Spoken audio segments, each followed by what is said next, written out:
Radio Pakistan کی 75 سالہ تقریبات کے سلسلے میں ریڈیو پاکستان خصوصی پروگرامز پیش کر رہا ہے۔ اس سلسلے میں آج پیش خدمت ہے ادبی میلہ۔ پیشکش ریڈیو پاکستان حیدرآباد۔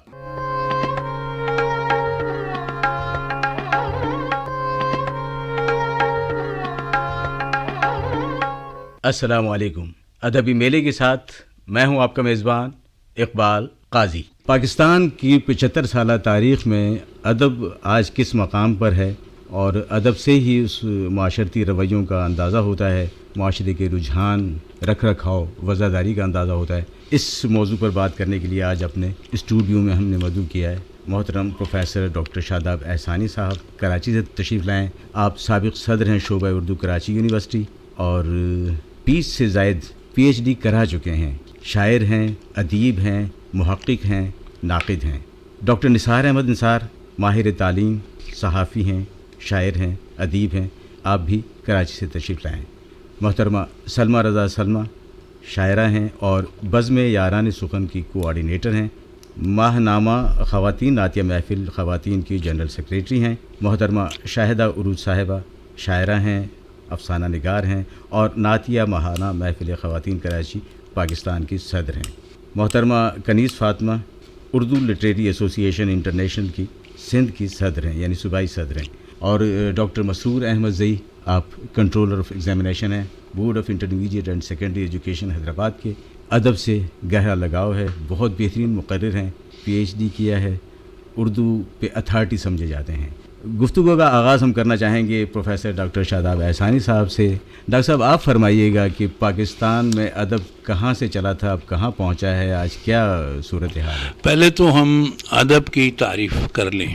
جی جس زمانے کی بات ہو رہی ہے، جہاں سے آغاز ہو رہا ہے، تو ادب کی گود میں جو ہے صحافت پروان چڑھ رہی ہے اس وقت، اور جب ہم آج بات کر رہے ہیں ادب کی تو صحافت کی گود میں ادب ہے اس وقت۔ بالکل صحیح۔ تو جب ہم بات کریں تو پھر ہمیں ضروری ہو جاتا ہے کہ ہم ادب کی تعریف کریں۔ بالکل۔ ادب کی تعریف میں یہ آئے گا کہ زندگی کی جو پیچیدگی ہے اس کے اظہار کو آپ ادب کہتے ہیں۔ پیچیدگی لکھنا بہت ضروری ہے۔ اگر ہم صرف اظہار کہیں گے تو وہ صحافت ہو جائے گی، اس کے علاوہ کچھ نہیں رہے گا، اکیرا اظہار ہو جائے گا وہ، اور ادبی اظہار اکیرا نہیں ہوتا۔ یہی وجہ ہے کہ تمام شعبہ ہے زندگی کو ساتھ لے کے چلتا ہے ادب، اور اسی وجہ سے ہم یہ کہتے ہیں کہ ادب زندگی کا ترجمان ہوتا ہے، اور وہ زندگی جس معاشرے میں پنپ رہی ہوتی ہے، ڈھلی ہوئی ہوتی ہے، اس کی ترجمانی کر رہا ہوتا ہے۔ یہی وجہ ہے کہ جب ایسٹ انڈیا کمپنی کا یہاں ورود ہوا تو سب سے پہلے انہوں نے کیا کیا، اور یعنی اردو سیکھنے کا عمل شروع ہوا وہاں سے۔ اور یعنی جب اردو سیکھی انہوں نے تو نتیجہ یہ تھا کہ صاحب اگر ہم اردو سیکھ لیتے ہیں تو یہاں کے لوگوں کو سمجھ لیں گے۔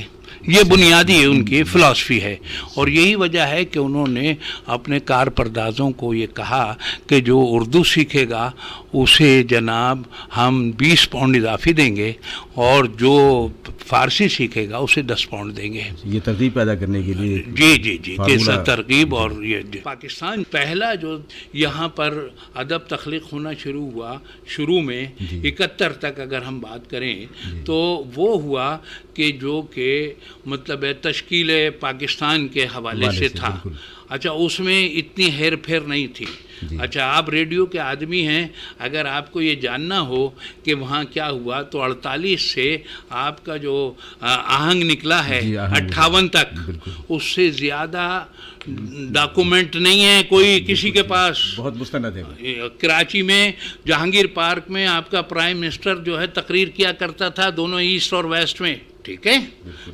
جب ہم لیاقت علی خان کے مرڈر سے پہلے کی ساری باتیں کر لیں اور اس کے بعد کر لیں تو ہم یہ دیکھتے ہیں 56 تک آپ وکٹوریا کے انڈر میں ہیں، اور اس سے پہلے جارج کے اور آپ آزاد ہو چکے۔ جب یہ بات کریں تو ہمارے پاس جو ہے 51 تک جو لوگ آئے اس کے اندر سیما اکبر آبادی تھے، اس کے اندر آپ کا وہ تھے آرزو لکھنوی تھے، وہ بھی 51 میں مرے ہیں، سمجھ گئے۔ تو اب اس کے اندر ہم یہ دیکھتے ہیں کہ حیدرآباد میں آپ کے سب اکبر آبادی تھی اس وقت، جس وقت کی میں بات کر رہا ہوں آپ سے، تو ہمارے ہاں ہر صنف اور بطور خاص شاعری کے حوالے سے خاصا کام جاری تھا، اور جو یہ پرانے لوگ رخصت ہونا شروع ہوئے تو ہمارا ادب جو ہے ذہنی غلامی کی لپیٹ میں آتا چلا گیا۔ ڈاکٹر مسرور احمد زئی صاحب، آپ ماشاءاللہ اتھارٹی ہیں حیدرآباد میں، تو بالخصوص آپ بہت معتبر حوالہ ہیں اردو کا، تو آپ سے بھی ہم جاننا چاہیں گے کہ ادب کے حوالے سے ہم کس مقام پر ہیں آج 75 سال گزرنے کے بعد؟ بہت شکریہ اقبال صاحب۔ اور ادب کے آغاز پر اور اس کے ارتقاء پر جس قدر خوبصورتی کے ساتھ اور عمدگی کے ساتھ اور اختصار کے ساتھ بھی شاداب صاحب نے روشنی ڈالی، وہ قابل داد ہے، اور اس بات کے ہم سبھی گواہ ہیں کہ شاداب صاحب صرف ایک شاعر ہی نہیں بلکہ ایک محقق بھی ہیں، ایک نقاد بھی ہیں، اور جس طریقے سے انہوں نے گلزار ادب کو سرسبز و شاداب رکھا ہے وہ بھی قابل تسلیم ہے ہم سب کے لیے اور ہمارے لیے قابل فخر ہے۔ اب میرے لیے جو آپ نے سوال رکھا ہے کہ اس وقت ہم ادب کی کس پوزیشن میں یا کس صورتحال میں، تو میں شاداب صاحب کے آخری جملے سے اپنی بات کا آغاز کروں گا، اور وہ یہ کہ حیدرآباد میں اس وقت سبا اکبر آبادی تھے۔ بالکل بے شک سبا اکبر آبادی، میں حیدرآباد ہی سے بات کر کے پھر آگے بڑھانے کی کوشش کروں گا۔ سبا اکبر آبادی، رانا اکبر آبادی، قابل اجمیری، صادق جھاڑا واڑی اور جوش جھاڑا واڑی، اور اس کے ساتھ اس وقت کی جو یہ پوری ادبی انجمن تھی، درد اسدی، برگ یوسفی، ارتضا اعظمی، اور کیا خوبصورت کہکشاں تھی حیدرآباد میں اس وقت۔ اور اس وقت نہال اجمیری صاحب ایک ہمارے یہاں سے گزرے ہیں، نہال اجمیری صاحب نے اس وقت حیدرآباد کے شعراء کے اوپر انہوں نے ایک تذکرہ لکھا، شعراء اردو حیدرآباد، جو اختصار کے ساتھ تھا، اور وہ ابھی قابل داد ہے۔ اچھا، اس سے بھی پہلے جو ہمیں ایک چیز ملتی ہے، وہ ملتی ہے ہمیں ڈاکٹر غلام نبی بخش صاحب کی، اور وہ ہے سندھ میں اردو شعراء، اور اس میں جو جسے معاونت کہنا چاہیے وہ ڈاکٹر غلام مصطفیٰ خان صاحب کی ہے۔ اب دیکھیں کہ اس وقت کام کس قدر خوبصورتی کے ساتھ ہوا کرتے تھے اور یکجہتی کے ساتھ ہوا کرتے تھے، اور ادب بغیر یکجہتی کے آگے نہیں بڑھتا، اس لیے کہ یکجہتی جب ہوتی ہے اور ایک سے زیادہ زبانیں بولنے والے لوگ ایک ہی خطے میں رہ رہے ہوتے ہیں، تو ان کی معاشرت، ان کی معیشت اور ان کا تہذیب اور ان کا تمدن، ان کی فکر، ان کی آگہی، وہ تمام چیزیں ادب کے ذریعے شیئر ہو رہی ہوتی ہیں، منتقل ہو رہی ہوتی ہیں۔ اور جب سندھ یونیورسٹی بنی اور علامہ یا قاضی صاحب جب اس کے پہلے وائس چانسلر بنے، اور اس وقت ایک فنڈ آیا، اور جس طرح آپ نے بتایا کہ 1000 روپے، تو اس وقت جو فنڈ آیا تھا وہ 60,000 روپے کا فنڈ آیا تھا سندھ یونیورسٹی کے اندر، اور اس وقت علامہ یا قاضی نے بلوا کر 2 اسکالرس کو اور یہ پوچھا کہ اس کے لیے ہمیں کیا کرنا چاہیے، اس رقم سے ہمیں کیا کرنا چاہیے، تو ان دونوں اسکالرس نے کہا کہ ہمیں اس کے لیے 2 لغات لکھنی چاہیے، ایک اردو ٹو سندھی اور ایک سندھی ٹو اردو، اور دونوں نے جو منتخب ہوئے، اور اس میں سے ایک تھے نبی بخش بلوچ صاحب اور دوسرے تھے ڈاکٹر غلام مصطفیٰ خان صاحب، اور ان دونوں نے مل کر وہ دونوں لغات تیار کیں، اور حشام راشدی صاحب نے اس کا مقدمہ لکھا، اور جب اس کو ریویو کیا گیا، دوبارہ اس میں توسیع کی گئی، تو اس میں شیخ ایاز صاحب نے اس نے معاونت کی، اور شیخ ایاز صاحب کی معاونت آفاق صدیقی صاحب نے کی۔ آپ تو ماشاءاللہ تمام چیزیں۔ اچھا، اس کے ساتھ ساتھ جو ہماری ادب کو جو تحریک دے رہے تھے وہ رسائل تھے، رسائل تھے۔ اختر انصاری اکبر آبادی کا رسالہ نئی قدریں، وہ بڑا اہم تھا۔ اچھا، ساتھ ساتھ میں پھر یہ ہوتا تھا کہ جو کالجز ہوتے تھے، بلکہ اسکول کی سطح پر بھی جو میگزین نکلتے تھے وہ بڑے امپورٹنٹ تھے، وہ بڑے اہم تھے۔ میں مختصراً عرض کروں گا، یہ شاداب صاحب جانتے ہیں چونکہ آپ کا تعلق کراچی یونیورسٹی سے بھی رہا، اور سندھ یونیورسٹی سے جو ایک رسالہ نکلتا تھا سریر خامہ، اور کیا خوبصورت سر وہ اس کے نمبرز نکلے ہیں، افسانہ نمبر سریر خامہ کا نکلا، تنقید نمبر سریر خامہ کا نکلا، اقبال نمبر سریر خامہ کا نکلا، اور اس کے علاوہ نظم نمبر اور غزل نمبر اور افسانہ نمبر، یہ سب آپ کے نالج میں ہے کہ وہ سریر خامہ کے یہ ایک جامع کا، ایک صرف یونیورسٹی کا ایک رسالہ ہے۔ اب ہمارے یہاں میگزین نکلنا جب بند ہوئے کالج سطح پر، اسکول سطح پر، اب میں آپ کو تھوڑا سا بتاؤں، میں بار بار ذکر کر رہا ہوں حضرت قبلہ ڈاکٹر غلام مصطفیٰ خان صاحب کا۔ ڈاکٹر غلام مصطفیٰ خان صاحب کا پہلا مضمون، سر پہلا مضمون king Edward college Amravati Brar میں شائع ہوا تھا، پہلا مضمون ان کا۔ ڈاکٹر جمیل جالبی صاحب کا پہلا مضمون اسلامیہ کالج کی میگزین میں شائع ہوا تھا۔ پروین شاکر کی پہلی غزل سر سید کالج کی میگزین میں شائع ہوئی تھی۔ کیسا خوبصورت اسلامیہ اس کا میگزین تھا، اور کتنا خوبصورت میگزین تھا وہ. نمبر اور فلاں آگے ہی نمبر اس کا بڑا امپورٹنٹ ہے اسلامیہ کالج کے میگزین کا. کالج کے میگزین نکل رہے ہیں سر، یہ کالج کے میگزین نکل رہے ہیں. کالج کے میگزین میں اتنا بہترین اتنا بہتر. میں بتا رہا ہوں کہ جس طرح یہ اپنا پروین شاکر صاحبہ کی غزل جو ہے وہ سر سید گرلز کالج کے میگزین میں شائع ہوئی تھی. اور بہت ساری ایسی مثالیں ہمارے سامنے موجود ہیں کہ ہمارے یہاں کے طلباء کو وہ ایک نرسری ملی ہوئی تھی، وہ ایک تحریک ملی ہوئی تھی، ایک راستہ ملا ہوا تھا. وہ جب اپنا نام چھپا ہوا اور چھپی ہوئی سیاہی کی خوشبو کے اندر جو وہ اپنا ذہنی تسکین کا سامان تلاش کرتے تھے، وہ سب چیزیں چلی گئیں اور بیت بازی چلی گئی. ہمارے ارتضیٰ اعظمی صاحب کا ایک جملہ تھا کہ اگر ایک طالب علم کو 100 شعر یاد کرا دو تو وہ موضوع تباہ ہو جاتا ہے. نہیں تو وہ اصل میں پچھلے زمانے میں جو شاگرد بنانے کا بیخود صاحب کے پاس گیا، بھائی مجھے شاگرد کر لیجیے، کر لے کہ آپ کو کون سا دیوان یاد ہے داغ صاحب کا، پہلے تو دیوان یاد کر کے آئیے. یہ سمجھ گئے ہمارے یہاں شاگرد ہوں گے. کیا بات ہے، کیا بات. اچھا ہمارے یہاں جو ہے وہ پھر یہ چیز رک گئی. ہمارے یہاں بیت بازی کے مقابلے رک گئے. ہمارے یہاں وہ ذہن سازی رک گئی جو کردار سازی کا ذریعہ ہوتی تھی. ذہن سازی پہلے ہوتی ہے، پھر کردار سازی ہوتی ہے، پھر معاشرہ سازی ہوتی ہے. جب تک ہم نے یہ سفر کو منقطع کر دیا تو لہٰذا آج ہم یہاں کھڑے ہیں. اب آئیے میں مختصر اور عرض کروں گا، وہ یہ کہ رسائل کی دنیا میں جو جس طرح ابھی سر نے بتایا کہ جس وقت میں طالب علم تھا تو ہمارا شوق کیا ہوتا تھا کہ ہم بس کسی رسالے میں چھپ جائیں اور اگر ہم وہ چھپ جاتے تھے تو پھر ہم اس کے اوپر رش کرتے تھے. میں نے اپنا رسالہ نکالا، عبارت رسالہ نکلا حیدرآباد سے، اور بھی بہت سارے رسالے نکلے. انشاء رسالہ بہت اہم رسالہ تھا انشاء. اور اس کے علاوہ تحقیق رسالہ جو سندھ یونیورسٹی کا تحقیق رسالہ ڈاکٹر نجم الاسلام صاحب اس کو مرتب فرمایا کرتے تھے. بعد میں پھر ڈاکٹر عتیق احمد جیلانی صاحب نے اس کو آگے بڑھایا اور جاوید اقبال صاحب نے اس کو آگے بڑھایا. لیکن کہنے کا مقصد یہ کہ اب جامعات سے وہ رسالے اور ہمارے درمیان سے وہ رسالے وہ اڑ گئیں. میں یہ بھی عرض کر دوں کہ محسن بھوپالی اور حمایت علی شاعر کا تعلق بھی حیدرآباد سے ہے. جی ہاں، محسن بھوپالی کا میں نے جس طرح ذکر کرا تھا، قاصد عزیز صاحب کا ذکر بھی بہت اہم ہے اس وقت یہاں. اور ریڈیو پہ بھی ان کا بڑے ان کا ایک جوائنٹ وینچر بھی تھا. جی ہاں بالکل. جب ہوتا تھا تو نظامت وہی کرتے تھے. جی ہاں. اور پھر اس کے علاوہ اب آپ اس طرف آ جائیے جس طرح تقریر بہت امپورٹنٹ ہے، بہت اہم ہے. دیکھیں جب تک ہم طالب علموں کو بولنے کی صلاحیت پیدا نہیں کریں گے تو اس میں سوچنے کی صلاحیت بھی پیدا نہیں ہوگی. ہم بول رہے ہوتے ہیں تو ہمارا ذہن ہمارے بولنے سے آگے چل رہا ہوتا ہے. تو ہم نے اپنے طالب علموں کو بولنے کی صلاحیتوں سے بھی محروم کر دیا. اس زمانے میں تقریری مقابلوں کا انعقاد اس کثرت سے ہوتا تھا کہ ہمارے حیدرآباد نے ہی، صرف میں حیدرآباد ہی کی بات کر لوں تو یہ بھی بہت ہوگا اس مختصر وقت کے اندر، شفیق الرحمان پراچا، انوار احمد زئی، رضوان صدیقی، قمر صاحب تھے، یعنی کہ بڑے بڑے مقررین ہم نے حیدرآباد سے پیدا ہوئے. رسائل کی دنیا میں ہم نے بڑا کام کیا. اب ہم کہاں کھڑے ہیں؟ ہم نے اپنے بہت اچھا زمانہ نہیں تھا، وہ وقت نہیں تھا اچھا کہ جب بچہ چلنا سیکھتا تھا تو اپنے بڑے کے جوتے میں پاؤں ڈال کے چلنا سیکھتا تھا. ہم نے اپنے بچوں کو اس تہذیب سے دور کر دیا، الگ کر دیا. ہم نے ان کے اوپر، ہم شخص بنا رہے ہیں، شخصیت نہیں بنا رہے. ہمارا ڈاکٹر بن رہا ہے، انجینئر بن رہا ہے، سیاستدان بن رہا ہے، صحافی بن رہا ہے، لیکن وہ شخص بن رہا ہے، شخصیت نہیں بن رہی. شخصیت ایک گلدستے کا نام ہوتا ہے، اس کے اندر طرح طرح کے پھولوں کی خوشبو ہوتی ہے. وہ ہمارے یہاں سے چلا گیا. ہم نے اپنے بچوں کے اوپر کتابوں کا بوجھ لاد دیا اور ان کو نونہال سے دور کر دیا، ہونہار سے دور کر دیا، ٹوٹ بٹوٹ سے دور کر دیا.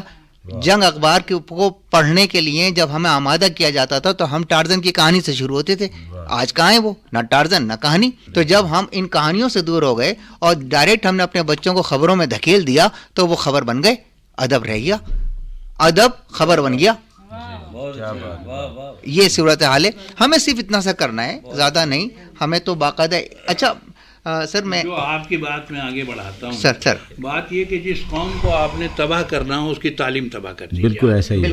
آپ نے قوم تعلیم تباہ کر دی. استاد کا بنیادی کام ہے کہ اپنے شاگردوں کو اس کی آنکھ سے دیکھنا سکھائے اور اس کے ذہن سے سوچنا سکھائے. آج کا استاد یہ کہہ رہا ہے کہ میری آنکھ سے دیکھ اور میرے ذہن سے سوچ، تو آج کا استاد نہیں ہے، گھسیارا ہے. آپ کا کہنا صحیح ہے، لیکن بالکل آپ کی بات سے میں اتفاق کروں گا سر شاداب صاحب. وہ یہ کہ دیکھیں اس کی وجہ سے یہ ہو گیا ہے کہ اب ہمارے ہاں ڈگری یافتہ لوگ پیدا ہوتے ہیں، تعلیم یافتہ لوگ نہیں ہوتے. بالکل صحیح، بالکل صحیح. ہم نے یہی کیا نا. پہلے کے کیا طریقہ کار ہوتا تھا، جس طرح ابھی سر نے بتایا کہ داستانوں سے. جی کس قدر خوبصورتی کے ساتھ دو مضامین کو یکجا کیا گیا ہے اس زمانے کے اندر، اور وہ یہ کہ آپ ادب کے طالب علم ہیں تو آپ کو داستانوں کی تعلیم دی گئی، داستانیں پڑھوائی گئیں، اور آپ چونکہ ایک مسلم ملک کے رہنے والے ہیں، مسلمان ہیں، تو قرآن کی تعلیم سے کیسے ہم رشتہ اور ہم آہنگ کیا گیا کہ ڈاکٹر غلام مصطفیٰ خان صاحب نے جو تحقیقی مقالات لکھوائے وہ کس نوعیت کے ہیں کہ اردو داستانوں پر قصص القرآن کے اثرات، کیا بات، اردو شاعری میں قرآنی تلویحات، واہ، اردو شاعری میں قرآنی محاورات، یہ اساتذہ کا کام تھا کہ انہوں نے کیسے کیسے شاگردوں سے کام لے لیے.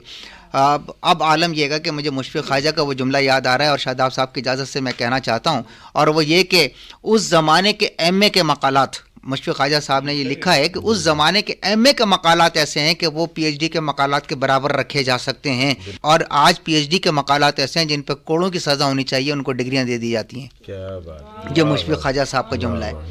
تو ہم نے اپنی سطح خود اس طرح کی گرا دی. جی اقبال بھائی آپ بہت بہترین. ہم اعتراض تو کرتے ہیں، چاہے خواجہ صاحب ہوں، میں صاف جنرل بات، چاہے وہ میرے سامنے میں بیٹھا ہوں، سلیم احمد بیٹھے ہوئے ہیں اور جمیل جالوی بیٹھے ہوئے ہیں، اور وہ رات کی نشست ہوتی تھی 12 کے بعد، سچ بولنے کی نشست. کہہ رہے ہیں کہ جمیل خان تم جب ترجمہ ہی ایسا کرتے ہو تو پھر اردو کیسے رائج ہوگی؟ صحیح. اچھا، یہ بہت سیریس گفتگو کی بات کر رہا ہوں. اب میں آپ کو ایک تھیوری پیش کر دیتا ہوں، پھر ٹائم کم ہے. جی جی. وہ تھیوری یہ ہے جناب کہ کسی بھی خطے یا ملک میں کئی ثقافتیں ہوتی ہیں. بالکل. ہر ثقافت بولی یا زبان رکھتی ہے. جی ہاں. ٹھیک ہے. ایسے ہی. جب یہ مختلف ثقافتیں قریب آنا چاہتی ہیں تو یہاں سے مرکزی زبان کا جنم ہو جاتا ہے. بالکل. اور جب یہ مرکزی زبان کا جنم ہوتا ہے تو اس خطے کے قوم بننے کے امکانات پیدا ہو جاتے ہیں. بالکل ایسا ہی ہے. ٹھیک ہے.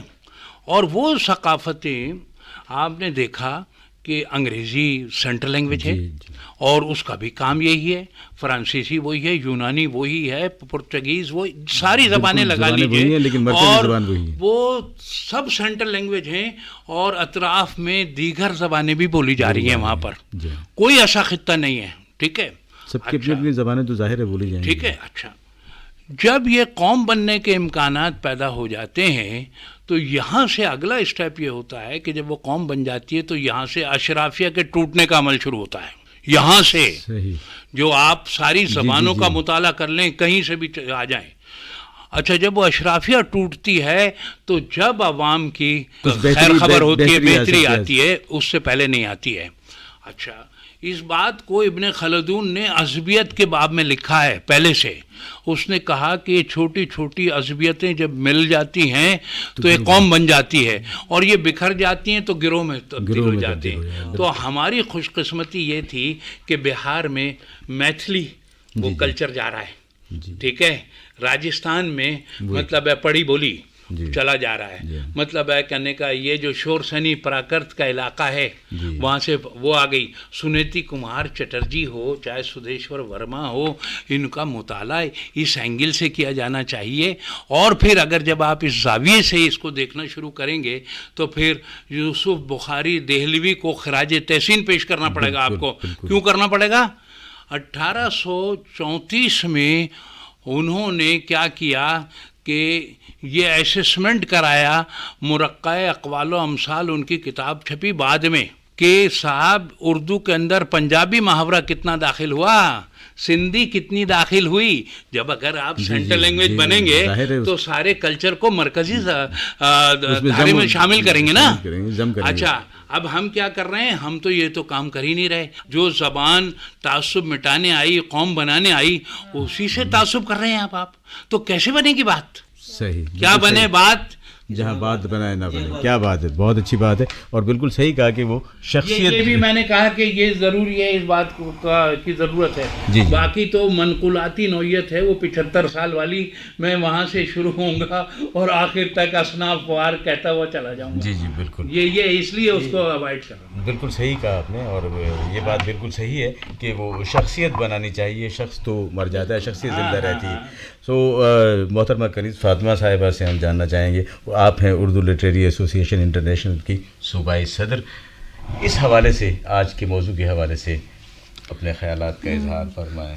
آپ سب سے پہلے آپ سب معززین، شاداب احسانی صاحب، اقبال صاحب، مسرور زئی صاحب اور جتنے ہمارے کراچی سے مہمان گرامی آئے ہوئے ہیں، سب کے لیے کنیز فاطمہ کا السلام علیکم. اور ریڈیو پاکستان کا سب سے بڑا میں یہ شکر گزار ہوں کہ آپ نے مجھے مدعو کیا. بے حد شکریہ آپ سب کا. اور مجھے جو اس وقت آپ سب کی گفتگو سے یہ چیز بہت اچھی لگ رہی ہے کہ یہ کڑی ہے. یہ ہم ایک کڑی سے کہتے ہیں نا، شمع سے شمع جلے، وہ ہم ایک روشن کرنے کی کوشش کر رہے ہیں کہ جیسے حیدرآباد میں بہت زوال پذیر، جیسے 75 سال آپ نے کہا، تو ادب کے حوالے سے پروگرام یا جو بھی دیکھیں وہ بہت کم ہی ہوئی ہے، زوال پذیر ہے. جیسے ابھی آپ سب اس موضوع پہ ہی بات کر رہے ہیں.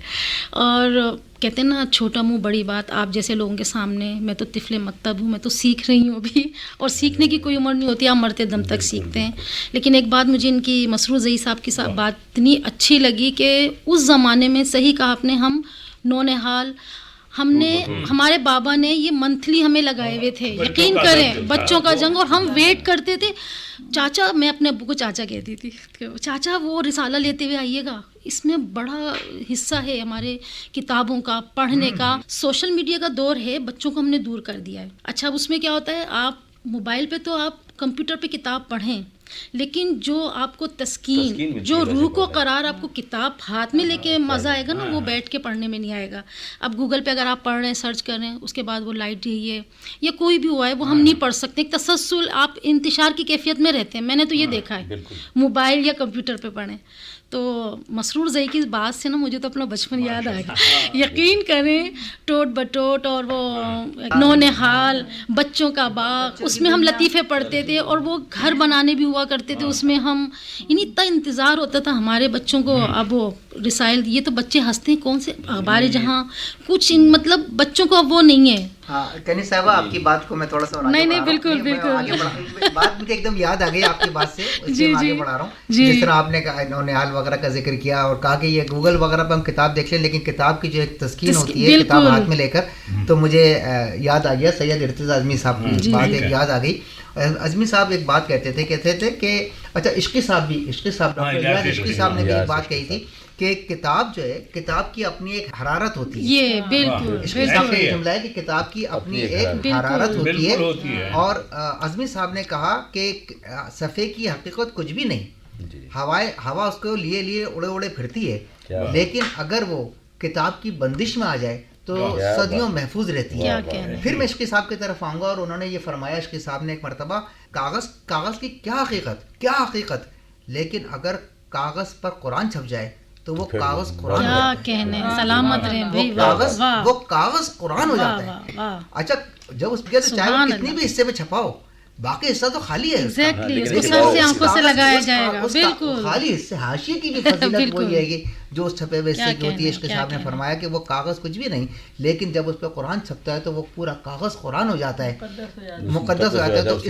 اس لیے کتاب میں ایک حرارت رکھی گئی ہے، ایک کشش رکھی گئی ہے، اور وہ پڑھنے والے کو اپنی طرف کھینچتی ہے اور وہ کچھ لے کے جاتی ہے. عشق صاحب کی ایک بات اور بھی اچھی لگی، وہ کہتے تھے ہم سے، ہماری نشست ہوتی تھی ہر جمعے کو ہم وہاں بیٹھتے تھے، ہر جمعے کو انتظار کرتے تھے وہ ہمارا، اور ہم جمعے کا انتظار کرتے تھے. تو وہ یہ فرماتے تھے کہ کتاب لفظ بتاتی ہے، کتاب لفظ بتاتی ہے، محل بتاتی ہے، نشست تلفظ بتاتی ہے، نشست تلفظ بتاتی ہے. وہ یہ کہتے تھے کہ کتابوں کے بارے میں کہتے تھے کچھ کتابیں رکھنے کے لیے ہوتی ہیں، کچھ کتابیں پڑھنے کے لیے ہوتی ہیں، کچھ کتابیں بار بار پڑھنے کے لیے. بالکل صحیح کہہ رہے ہیں، کچھ ایسا ہی ہے. بالکل، تو یہ سب چیزیں ان کے ساتھ رہیں. تو آج ہمارے پاس وہ ہم نے اپنے بچوں کو کتابوں سے دور کر دیا اور ان کتابوں کے ساتھ جوڑ دیا جو یقیناً شخص بنا رہی. بالکل، ان کی شخصیت. ایک اور قصور یہ ہے کہ زمانہ بدل رہا ہے، ہمارا ماضی پورا علم الیقین پہ کھڑا ہوا ہے، اب ہم عین الیقین کی طرف آ چکے ہیں. سمجھ میں آئی بات؟ آج کا بچہ کہتا ہے کہ اگر آپ اسے کوئی کہانی سنائیں کہ وہ نظر تو نہیں آ رہا ہے. ٹھیک ہے، تو اب یہ جو اقبال ہے نا کہ ثبات ایک تغیر کو ہے زمانے میں، تو اب اس تغیر کو اگر ہم آج کے لحاظ سے ہماری گفتگو مشاہدہ نہ کرا سکے تو لیٹے ہوئے سیاہ حروف ہیں، اس سے زیادہ نہیں ہے، اس میں روشنی نہیں آئے گی. رفیق حسانی صاحب، ہم جاننا چاہیں گے کہ آپ ڈرامے کے لوگ ہیں، ڈرامے کے حوالے سے آپ کا بہت بڑا کنٹریبیوشن ہے، بہت آپ نے کام کیا ہے ڈرامے پہ، کیا سمجھتے ہیں آپ کہ ان 75 سالوں میں ڈرامہ کہاں تک پہنچا ہے, کتنی ترقی کی ہے؟ کیونکہ ہم جب پیچھے جاتے ہیں تو اجو کا تھیٹر اور اتنے جو آغاز ہوا تھا, اس سے آج کا جو ڈرامہ ہے اس کا تقابلی جائزہ کس طرح لیں گے آپ؟ قاضی صاحب بڑی مہربانی, آپ نے ادبی میلے کا یہ انعقاد کیا اور ہم جیسے آرٹسٹوں کو مدعو کیا. میں سمجھتا ہوں کہ پاکستان بننے کے بعد جی ڈرامہ, فلم, جی جی تھیٹر عروج پہ تھا. بالکل, بنتے وقت واقعی جب بنا تھا اس وقت تو ایک دور تھا, ہر طرف فلمیں اور لوگوں کو ایک انٹرٹینمنٹ, اور کوئی مطلب کہ لوگ اپنے کام کاج سے فارغ ہوتے تھے تو فلمیں دیکھتے تھے, ٹی وی دیکھتے تھے اور تھیٹر دیکھتے تھے. بلکہ وہ تفریح کا واحد ذریعہ یہی تھا, ایک ہی ذریعہ تھا, اور لوگوں کے پاس ٹائم بھی ہوتا تھا, اور لوگ اس دور کے محنتی تھے, سچے تھے, اور ٹائم بہت تھا بالکل, اور وہ انجوائے بھی کرتے تھے. تو ہر طرف امن امان بھی تھا, محبتیں تھی, پرابلم بہت کم تھے, تعلیم بہت اچھی تھی. بالکل صحیح ہے, اس دور کی تعلیم بھی بڑی اچھی تھی, پرورش بھی اچھے تھے, استاد بھی اچھے تھے. لیکن جیسے جیسے آبادی بڑھ گئی, مسائل بڑھ گئے, مہنگائی بڑھ گئی, تو سبب میں سمجھتا ہوں کہ جب آپ فلم کو, ڈرامے کو, ٹی وی کو, تھیٹر کو اگنور کرو گے تو یہ مسئلے, یہ سوسائٹی میں مسئلے مسائل اور برائیاں یہ بڑھتی جاتی ہے, ظاہر ہے, ٹھیک ہے نا. میں یہ سمجھتا ہوں کہ کلچر اور آرٹ ایسی چیز ہے جس سے امن امان ہوتا ہے, لوگ قریب ہوتے ہیں, آپس میں محبتیں ہوتی ہیں. ہمارے معاشرے کا عکاس ہوتا ہے نا, یہ جو کچھ ہمارے معاشرے میں ہو رہا ہوتا ہے اسی کا عکس نظر آتا ہے آپ کے ڈرامے میں, اسٹیج پر, تھیٹر میں. یقیناً پھر ایک ایسا دور آیا کہ ہماری سینما کو بلڈوز کیا گیا, بالکل پورا ختم ہو گیا, پورا. جہاں وہ پھر پلازاز بن گئے ان پر, اور اس طرح کے معاملات. جو ایک بڑا سورس ہے یعنی کہ ریونیو کا, انٹرٹینمنٹ, ٹھیک ہے, انٹرٹینمنٹ, پھر اس سے ریونیو جنریٹ ہوتا ہے, بالکل ہوتا ہے, لیکن اس سے پیسہ آتا ہے, اس سے خوشحالی بھی ہوتی ہے. تو وہ سلسلہ آہستہ آہستہ ختم ہو گیا. پھر آپ دیکھیں کہ تھیٹر بھی تقریباً ختم ہو گیا. پھر پی ٹی وی ایک ایسا کمال ادارہ جس کے ڈرامے بندہ چاہے کہ بس سارا دن دیکھتا ہی رہے. سڑکیں ویران ہو جایا کرتی تھی, سڑکیں ویران, لگتا تھا کہ شاید بند ہو گیا. ہاں, چھوٹی سی دنیا ہے, یہ جنگل آج ڈرامہ ہے, یہ فلاں, یہ فلاں, یہ لاہور سینٹر سے آ رہا ہے, یہ پشاور سینٹر کا ہے, یہ کراچی کا ہے, یہ کوئٹہ سینٹر کا ہے. کمپٹیشن, ہیلدی کمپٹیشن, بالکل ہیلدی, اور ایک زبردست ٹیلنٹ, ہر طرف سے ٹیلنٹ نیا نیا آ رہا تھا. نوجوان بڑے انجوائے بھی کرتے تھے, سیکھتے. لیکن وہ سلسلہ تھوڑا گیپ آ گیا.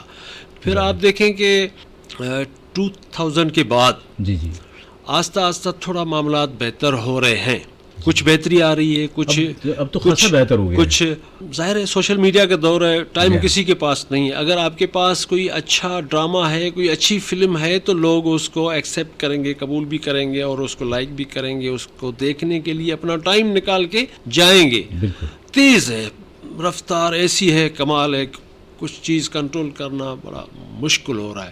تو ایسے حالات میں کچھ بہتری آ رہی ہے. کچھ سینماز بھی مالز میں جو بنی ہیں سینماز, تو اس میں تھوڑی سی اچھی جدید ٹیکنالوجی ہے, ٹھیک ہے, ماشاءاللہ. اب تو کچھ امیدیں ہیں کہ پاکستان بھی اچھی فلمیں بنا سکتا ہے, اور ہمارے جو الیکٹرانک میڈیا کے مختلف چینلز ہیں وہاں سے بھی اچھے ڈرامے آ رہا ہے. کوئی فیملیز آج کل انگیج ہو رہی ہے, نہیں تو ہم چلے گئے تھے کہیں دور. بڑی بات ہے کہ ہم کہیں دور چلے گئے تھے نا, تو اس سے بھی تھوڑی واپسی ہوئی ہے. اور تھیٹر میں سمجھتا ہوں کہ لاہور میں کمال ہوتا تھا, لیکن آج کل وہاں بھی تھیٹر بالکل زوال پذیر ہے. اور ہمارے ہاں اگر دیکھا جائے سندھ میں, تو arts Council of Pakistan Karachi نے بڑے اچھے اسٹیپس لیے ہیں, بڑے اچھے. وہ انہوں نے جو احمد شاہ صاحب ہیں وہ بھی اچھا کام کر رہا ہے. تھوڑا سا میں کہوں گا کہ کلچر ڈپارٹمنٹ کا بھی تھوڑا سا کچھ اب تھوڑا سا بہتر رول آ رہا ہے, ٹھیک ہے نا. اب ہم یہ کہہ سکتے ہیں کہ تھوڑا سا ان کا بہتری کی طرف ہے. وہ بھی تھیٹر کو پروموٹ کر رہے ہیں. تو ناپا ہے National Academy of Performing Arts, NAPA ہو, کلچر ڈپارٹمنٹ ہو, یا Arts Council of Pakistan Karachi ہو, تو اس طرح تھوڑا یعنی کہ تھیٹر بھی پروموٹ ہو رہا ہے. تو اس سے کیا ہوتا ہے کہ ایسے حالات میں ہر طرف بارش ہے, سیلاب ہے, پریشانی ہے, مہنگائی ہے, لوگ لوگ اتنے مسائل میں ہیں، تو یہ تھوڑی سی جو بہتری آئی ہے، اس سے میں سمجھتا ہوں کہ یہ امن کا، محبت کا، پیار کا، بھائی چارگی کا جو فضا بنی ہے، تو اللہ کرے گا کہ آنے والے وقتوں میں، یعنی بیزاری کی اس عالم میں یہ ایک ہوا کا جھونکا ہے جو ایک یقیناً تو ایک امید ہے کہ انشاءاللہ آنے والے وقتوں میں اچھا کام ہوگا. اچھی امید ہمیشہ رکھنا چاہیے، اور ہم بھی بہت پر امید ہیں. شاید عروج بھی تشریف لائی ہیں کراچی سے اس پروگرام میں، آج کے پروگرام میں سو ہم اس پہ کچھ گفتگو اور آپ کا کلام ہم سننا چاہیں گے. سب سے پہلے تو آپ سب کو شاہدہ عروج کا سلام اور آداب، اور بہت مبارک ہو کہ آپ نے اتنی اچھی محفل جمائی اور ہم سب کو مدعو کیا. جو ہمیں ایک دوسرے سے سنتے ہیں، کچھ نہ کچھ سیکھنے کو ملتا ہے، سیکھنے کا عمل کیونکہ ساری زندگی جاری رہتا ہے. اور یہ جو 75ویں سالگرہ ہے، اس کا بھی ہمیں مبارک دینی چاہیے، اور ہمیں نا امید نہیں ہونی چاہیے. میں تو نا امید نہیں ہوں، کیونکہ ادب پہ کام ہو رہا ہے، ہم سب اپنے اپنے تئیں کام کر رہے ہیں. تو کیونکہ وقت کی کمی ہے تو اس وجہ سے میں ذرا چند اشعار پڑھ کے پھر اجازت چاہوں گی. 2 شعر، پھر اس کے بعد دوسری غزل سے چند اشعار. بات خود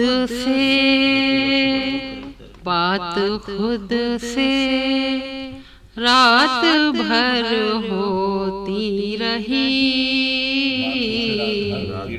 بات خود سے رات بھر ہوتی رہی، آنسوؤں سے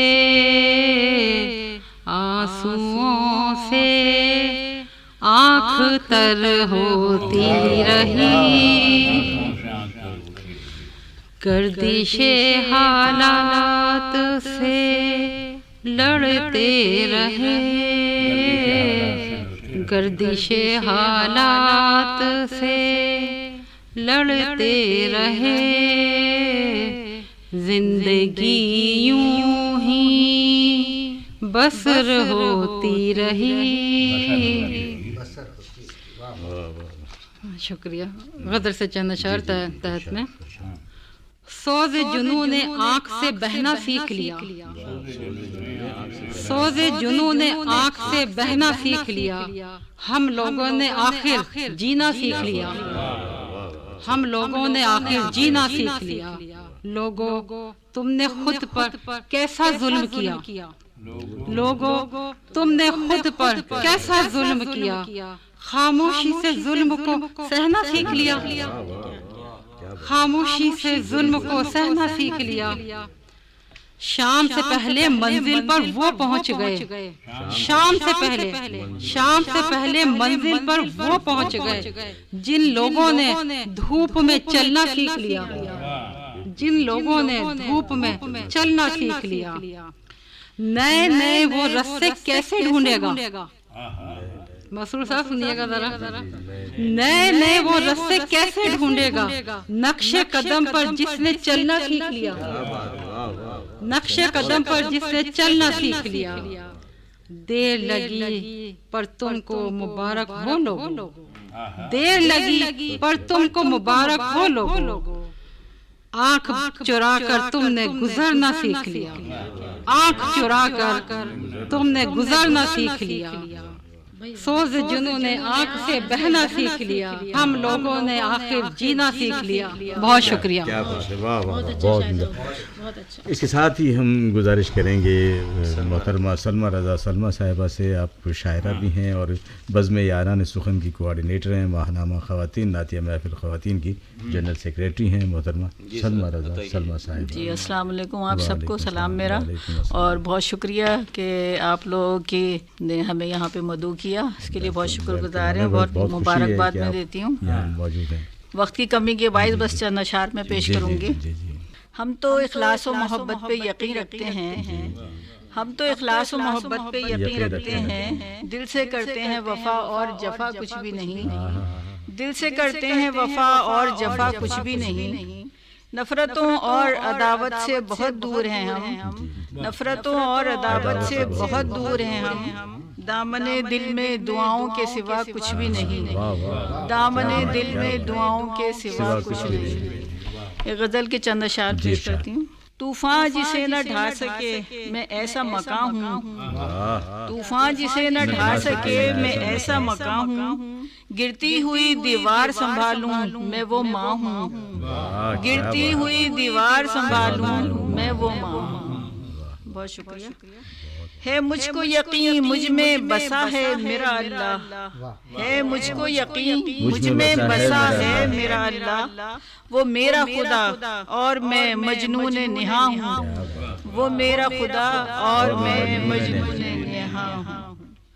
خطرات سے اس نے ہی نکالا مجھے ہر دم، خطرات سے اس نے ہی نکالا مجھے ہر دم، تعزیز خدا ہی کہ میں زیر اما ہوں، تعزیز خدا ہی کہ میں زیر اما ہوں۔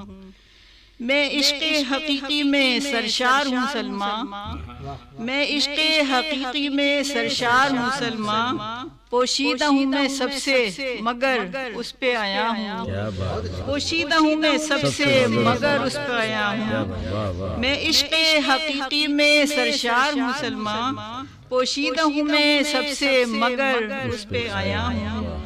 طوفان جسے نہ ڈھا سکے میں ایسا مقام ہوں، گرتی ہوئی دیوار سنبھالوں میں وہ ماں ہوں۔ کیا بات، بہت شکریہ آپ کی خوبصورت سماعت۔ ڈاکٹر نثار احمد نصاب بھی تشریف لائے ہوئے ہیں، آپ ماہر تعلیم ہیں، صحافی ہیں، شاعر ہیں، ادیب ہیں، سو ان سے کچھ جاننا بھی چاہیں گے ہم کہ ادب کے حوالے سے۔ بات یہ ہے کہ جی، اور آپ کا کلام بھی سننا چاہیں گے۔ روبہ زوال تو نہیں ہے جی بالکل، ایسا بالکل ہے، بہت خوش آمدید ہے ابھی تک روبہ زوال، لیکن مسئلہ یہ ہے کہ اچھی تخلیقات کی کمی ہے، اچھی تخلیقات جو ہے نا وہ سامنے نہیں آ رہی ہیں، اور اس کے ساتھ ساتھ جو ہمارا نقاد ہے، جی، جو محققین ہیں اور جو اس پہ تنقید نگار ہیں، وہ سچائی کے ساتھ تنقید نہیں کر رہے۔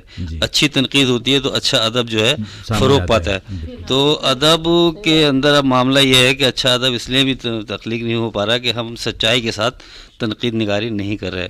اب ہم جو ہے دوستیاں نبھاتے ہیں اور اس پر ہم وہ تنقید نہیں کر رہے ہوتے، اور یا پھر اگر تقریری ہوتے ہیں یا سپاس نامے پڑھے جاتے ہیں تو اس سے بھی ادب پر جو ہے نا فرق پڑ رہا ہے۔ تو بس میں یہی عرض کر کے جی اس کے ساتھ ہی آپ کا کلام عرض کرتا ہوں میں کہ شام غم اوڑے ہوئے بیٹھا ہوں اپنے لان میں، کیا بات ہے، شام غم اوڑے ہوئے بیٹھا ہوں اپنے لان میں، خواب میرے جل رہے ہیں تیرے آتش دان میں، کیا بات ہے، شام غم اوڑے ہوئے بیٹھا ہوں اپنے لان میں، شام غم اوڑے ہوئے بیٹھا ہوں اپنے لان میں، خواب میرے جل رہے ہیں تیرے آتش دان میں۔ کیا بات، سردیوں اور شعر دیکھیے کہ ظلمت شب میں اجالوں کی عیادت کے لیے، ظلمت شب میں اجالوں کی عیادت کے لیے ایک دیا میں بھی جلا دیتا ہوں روشن دان۔ کیا بات، واہ واہ واہ، ظلمت شب میں اجالوں کی عیادت کے لیے ایک دیا میں بھی جلا دیتا، کیا بات، ایک دیا میں بھی جلا دیتا ہوں روشن دان میں، اور اس نے میرے گھر میں جس دن انجمن آرائی کی، اس نے میرے گھر میں جس دن انجمن آرائی کی، سینکڑوں جگنوں اتر آئے میرے دالان۔ کیا بات، واہ واہ، اس نے میرے گھر میں جس دن انجمن آرائی کی، اس نے میرے گھر میں جس دن انجمن آرائی کی، سینکڑوں جگنوں اتر آئے میرے دالان میں، اور جب شکست عشق پہ ہنگامہ آرائی ہوئی، جب شکست عشق پہ ہنگامہ آرائی ہوئی، اپنے روز و شب مجھے دینے پڑے تاوان،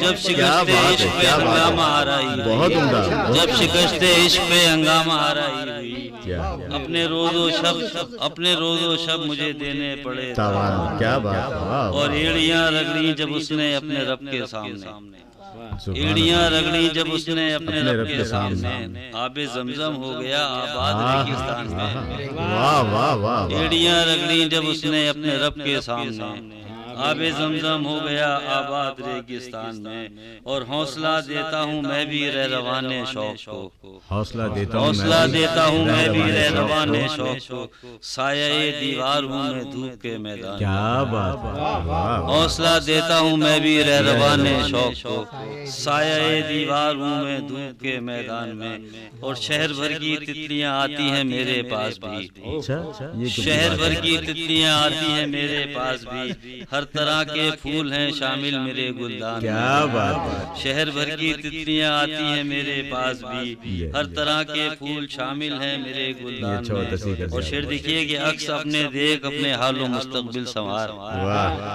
عکس اپنے دیکھ اپنے حال و مستقبل سنوار، آئینے شامل نہیں ہوتے کسی نقصان. کیا بات، کیا بات. عکس اپنے دیکھ اپنے حال و مستقبل سنوار، بہت اعلیٰ، عکس اپنے دیکھ، عکس اپنے دیکھ اپنے حال و مستقبل سنوار، آئینے شامل نہیں ہوتے کسی نقصان. کیا بات، بہت آئینے شامل نہیں بہترین ہوتے تقریر، کسی بہترین. نقصان میں. کیا بہت بات. شکریہ، بہت اور بہت بہت آپ کی- اچھا پروگرام آپ نے آرگنائز کیا، ارے آپ اور کی- بہت شعر علامہ اقبال کا وہ آپ ہی جیسے بلند حوصلوں کے لیے ہے، کہیں تو میں جی ارشاد ارشاد. شاہی کبھی پرواز سے تھک کر نہیں گرتا، شاہی کبھی پرواز سے تھک کر نہیں گرتا، پردم ہے اگر تو نہیں خطرہ افتاد. کیا بات، کیا بات. چند اشعار شاداب صاحب کی اجازت سے آپ کی نظر. ہے حسن کی مورت میں انمول سی رانائی، ہے حسن کی مورت میں انمول سی رانائی، سرتاپا قصیدے میں تصویر سمٹائی. ہے حسن کی مورت میں انمول سی رانائی، سرتاپا قصیدے میں تصویر سمٹائی. مہتاب نما چہرہ جگنو سے چمک اٹھے، مہتاب نما چہرہ جگنو سے چمک اٹھے، سورج نے قبا پہنی تاروں نے حیا پائی. سورج نے قبا پہنی تاروں نے حیا پائی.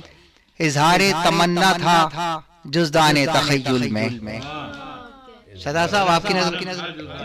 اظہار تمنا تھا جزدان تخیل میں، دستور غزل میں تھی تحریر تمنائی. دستور غزل اظہار تمنا تھا جزدان تخیل میں، دستور غزل میں تھی تحریر تمنائی. تصویر مصور ہی تفسیر مکمل ہے، تصویر مصور ہی تفسیر مکمل ہے، میں کر نہ سکا اس میں کچھ حاشیہ آرائی.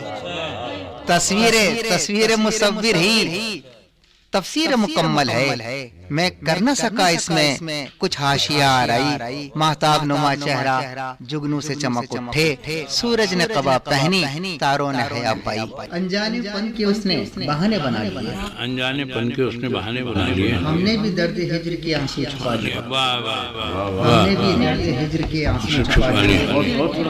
بے جان ہے مجسمہ یہ پتھر کا ہے بنا، لوگوں نے میری بات پہ پتھر اٹھا لیا، واہ واہ واہ، پتھر اٹھا لیا. اس سنگ دل نے آج سنی جو حدیث دل، اس سنگ دل نے آج سنی جو حدیث دل، جتنے مخالفین تھے سارے بلا لیے. بہت شکریہ. سامعین کرام، پروگرام کا وقت ختم ہوا چاہتا ہے، لیکن اس سے پہلے ہم چاہیں گے پروفیسر ڈاکٹر شاداب احسانی صاحب سے کہ وہ اختتامی کلمات کے طور پہ مزید اس پہ روشنی بھی ڈالیں، اور اب ہم کہاں ہیں، ہمیں کیا کرنا چاہیے آگے ادب کی بہتری کے لیے، اس حوالے سے بھی ہم جاننا. اصل میں جو جہاں سے میں نے آغاز کیا تھا، وہ اس آغاز کا مطلب یہ تھا کہ جب ایسٹ انڈیا کمپنی اور یہ سارا یعنی لارڈ میکالے اور یہ ساری باتیں ہو گئی تھیں، تو یہ بنیادی تھیم اس میں یہ تھا کہ ادب جو ہے اگر ہو تشخص سے جڑا ہوا تو سب سے بڑی دفاعی لائن ہوتا ہے اس خطے کی. بالکل ایسا ہی صحیح ہے. اچھا، اور یہ جب دفاعی لائن ہوتا ہے ادب، تو پھر ایسے حالات پیدا نہیں ہوتے جیسے ہمارے پاکستان میں ہو رہے ہیں یا ہوئے ہیں. اور یہ دفاعی لائن امریکہ میں بھی اسی طرح بنائی گئی تھی، روس میں بھی اسی طرح بنائی گئی تھی. جن لوگوں کا اپنا نیریٹو ہے وہاں یہ دفاعی لائن اسی طرح ہے. فرانس ہو یا پروٹسٹنٹ یو کے ہو، چاہے وہ چائنا کا معاملہ ہو. دیکھیں نا، کارل مارکس کی تھیوری پر دو ملک کھڑے ہوئے ہیں، ایک آپ کا روس کھڑا ہوا ہے اور ایک چائنا کھڑا ہوا ہے. لینن نے وہاں مارکسزم کو رشین نیریٹو دیا، وہاں ماؤ اور کمیونسٹ پارٹی نے جو ہے چائنیز نیریٹو دیا، اور یعنی مارکس تھیوری کو. ٹھیک ہے. تو اب سوال یہ پیدا ہوتا ہے کہ آپ کا جو لٹریچر ہے اور یہ ساری تحریک جو وہاں پھوٹی وولگا کے کنارے لکھا جانے والا لٹریچر ہی تو تھا. اگر وہ لٹریچر نہ ہوتا تو یہاں تک کیسے پہنچ جاتا, زار کی حکومت کیسے ختم ہو جاتی.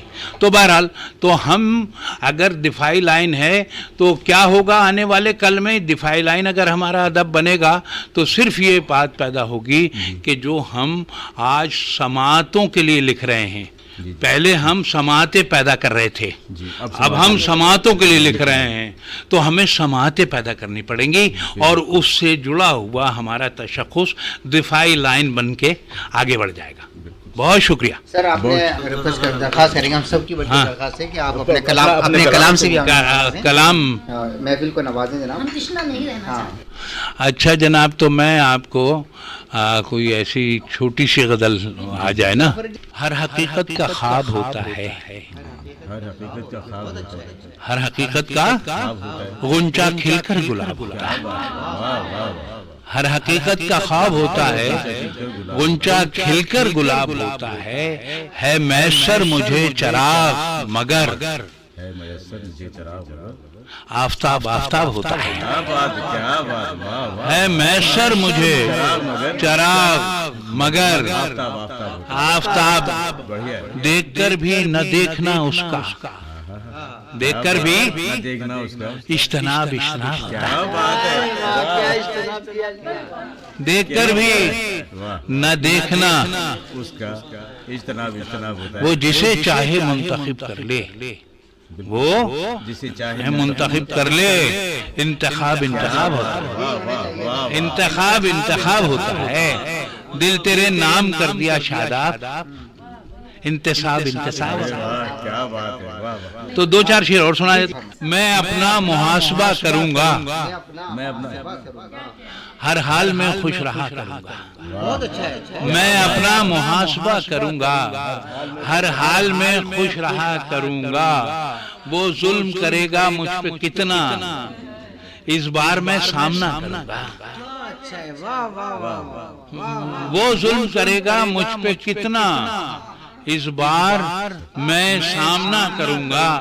اس بار میں سامنا, میں تجھ سے شکست مان لوں گا, میں تجھ سے شکست مان لوں گا. دنیا کا مقابلہ کروں گا. میں تجھ سے شکست مان لوں گا, دنیا کا مقابلہ کروں گا.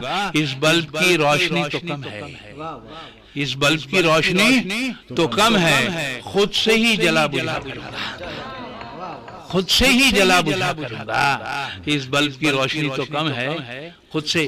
تعریف کروں گا حسن کی میں, تعریف کروں گا حقدار کا حق ادا کروں گا. تعریف کروں گا حسن کی میں, حقدار کا حق ادا کروں گا. کب اس کی نظر پڑے گی مجھ پر, کب اس کی نظر پڑے گی مجھ پر, کب ایسی کوئی خطا کروں گا, کیا عمدہ کب ایسی کوئی خطا کروں گا. کب اس کی نظر پڑے گی مجھ پر, کب ایسی کوئی خطا کروں گا. ان لوگوں کے درمیان شاداب بولوں گا نہیں سنا کروں گا. ان لوگوں کے درمیان شاداب بولوں گا نہیں سنا کروں گا. بہت بہت شکر گزار حیدرآباد ریڈیو کا, جنہوں نے ہمیں سنا, ہم نے سما خراشی کی ان لوگوں کی. بہت شکر گزار. سب بہت مستفیض ہوئے ہیں آپ کے بولنے سے, اور بہت بہترین آپ کی آمد رہی. نے یہاں تشریف لا کر ریڈیو پاکستان حیدرآباد کے لیے بڑے اعزاز کی بات ہے کہ آپ یہاں تشریف لائے. اتنا بہترین پروگرام ہوا, اور اچھے آپ نے خیالات کے ساتھ ساتھ اتنی تفصیل سے روشنی ڈالی اس تمام ادب پہ اور ادب کے ارتقاء پہ کہ بہت اچھا یہ پروگرام رہا. امید ہے آئندہ بھی ہم آپ کو گاہے گاہے زحمت دیتے رہیں گے. آپ سب کی آمد کا بہت بہت شکریہ. اجازت چاہیں گے. اللہ حافظ. پاکستان زندہ باد.